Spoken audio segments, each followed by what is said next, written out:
कक्षा पंचमी के सभी भैया बहनों को मेरा नमस्कार। आज हम पाठ 17 अपना जिला का अध्ययन करेंगे, समझेंगे। हम राजस्थान राज्य में रहते हैं।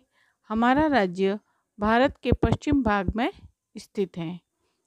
राजस्थान का क्षेत्रफल 3,42,289 वर्ग किमी है।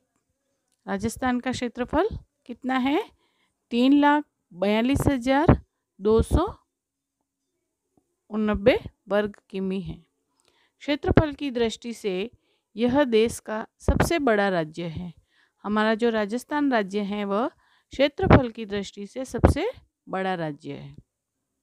राजस्थान में कुल 33 जिले हैं।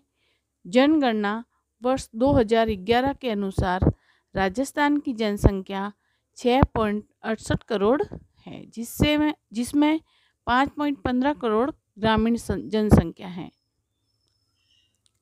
ये हमारा राजस्थान का जो नक्शा दिखाई दे रहा है उसमें सारे जिले दिए हुए हैं। इसकी जानकारी आप देख सकते हैं, पढ़ के कर सकते हैं। राजस्थान का मानचित्र पैमाने पर आधारित नहीं है। अब इसमें नीचे कुछ प्रश्न दिए हुए हैं। राजस्थान में कुल कितने ज़िले हैं? राजस्थान में कुल 33 ज़िले हैं, जैसा कि आपने आगे पढ़ा है। आपके ज़िले का क्या नाम है? हमारे ज़िले का नाम जोधपुर है। हम जोधपुर ज़िले में रहते हैं। आपके ज़िले की सीमा से लगे कौन कौन से ज़िले स्थित हैं? तो हमारी ज़िले की सीमा से लगे ज़िले हैं बीकानेर है, जैसलमेर है, बाड़मेर है, जालोर है, पाली है, नागौर आदि ज़िले हमारे ज़िले की सीमा से लगे हुए हैं। अब राजस्थान के मानचित्र में अपने ज़िले को ढूंढकर रंग से भरिए। आप अपनी कॉपी में हम जिस ज़िले में रहते हैं उसमें ढूंढकर उसमें रंग भरना है। आगे है, आप किस गांव नगर में रहते हैं? तो आपको पता है आप किस गांव में रहते हैं या नगर में रहते हैं। यह किस पंचायत समिति में आता है? आपके ज़िले में और कौन कौन सी पंचायत समितियां हैं? अब हम ये और इसमें मानचित्र दिया हुआ है 12 जिला का, तो उसमें हम ये देख रहे हैं। इसमें बहुत सारे शहरों के नाम दिए हुए हैं। अब है ग्राम पंचायत। कई कस्बे, गांव आदि मिलकर ग्राम पंचायत बनती है। ग्राम पंचायत कैसे बनती है? कई कस्बे होते हैं, गांव आदि मिलकर ग्राम पंचायत बनती है।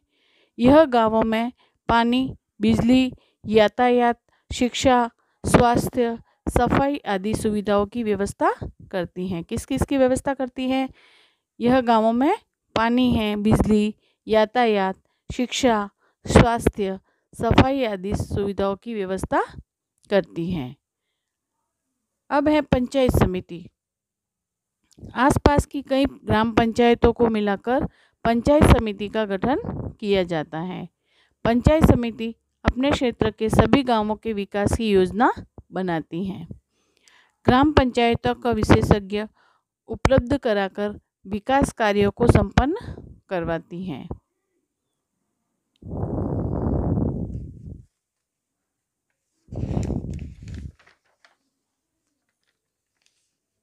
अब इसमें बहुत सारे प्रश्न दिए हुए हैं। इसकी जानकारी हम पता कर सकते हैं।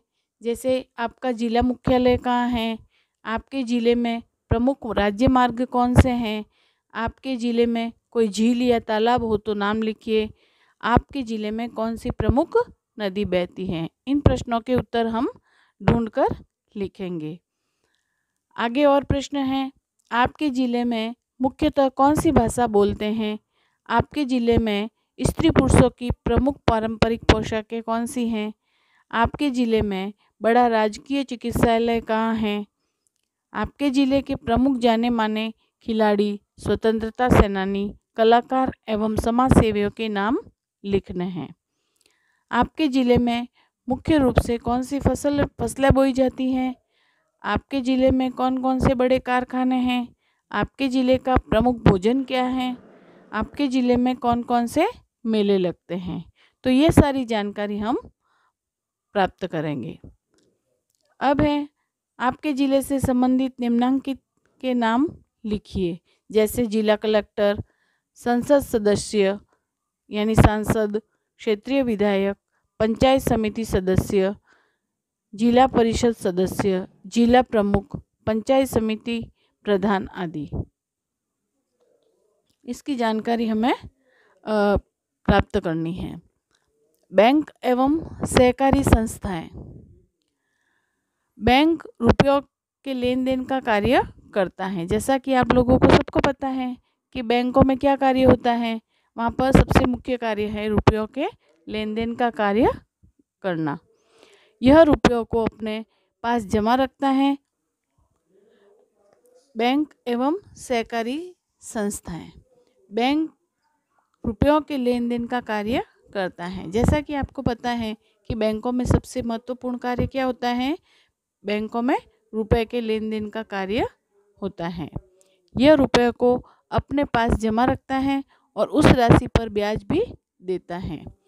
यह लोगों, संस्थाओं, उद्योगों, कंपनियों आदि को ब्याज पर कर्ज देने का कार्य भी करता है। जैसे कि उनको रुपयों की आवश्यकता होती है तो ये जैसे संस्थाएं हैं, उद्योग हैं, तो कंपनियां हैं, तो उनको ब्याज पर कर्ज देने का कार्य भी करता है।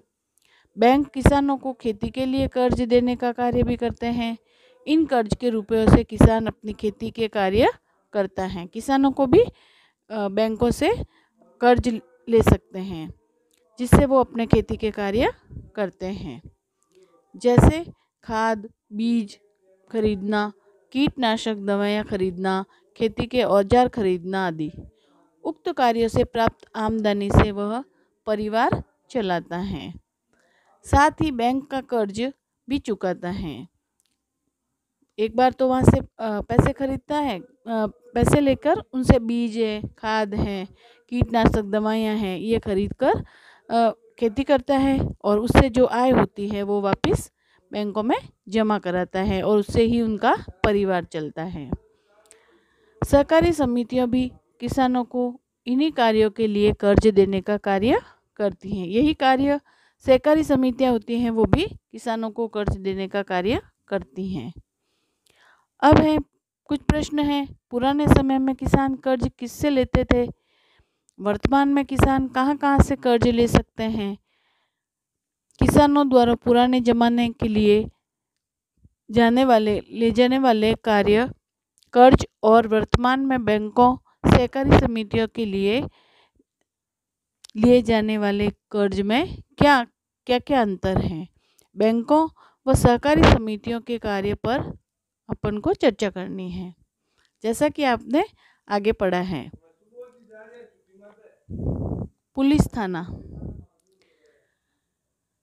थाना जैसा कि आपको जानकारी है इसकी, देश में कानून व्यवस्था बनाए रखने के लिए पुलिस व्यवस्था है। देश में जो कानून व्यवस्था होती है उसमें कौन सहयोग करता है? पुलिस। तो ये व्यवस्था पुलिस संभालती है। गांवों, ढाणियों और फलों मंजरों में लड़ाई झगड़े या किसी प्रकार के लेन देन संबंधी या अन्य कोई विवाद आदि होने पर पीड़ित पक्ष अपनी पीड़ा या शिकायत पुलिस थाने में दर्ज कराता है। लड़ाई झगड़ा हो जाता है या आपस में कोई रंजिश हो जाती है तो हम अपनी शिकायत किसको करते हैं? पुलिस थाने में दर्ज कराते हैं। कई बार कोई वारदात होने की सूचना पर भी पुलिस प्राथमिकी FIR दर्ज कर कार्रवाई करती है। छोटी मोटी कोई वारदात हो जाती है तो भी हम पुलिस में जाकर FIR दर्ज करवाते हैं। पुलिस लोगों को पूछताछ के लिए थाने पर बुलाती हैं तो कई बार अपनी हिरासत में भी ले लेती हैं। कई बार तो उनको पूछताछ के लिए भी बुलाती हैं और कई बार उन्हें हिरासत में अंदर भी करती हैं, जेल में डाल देती हैं। अपराधियों को गिरफ्तार कर न्यायालय में पेश करती हैं।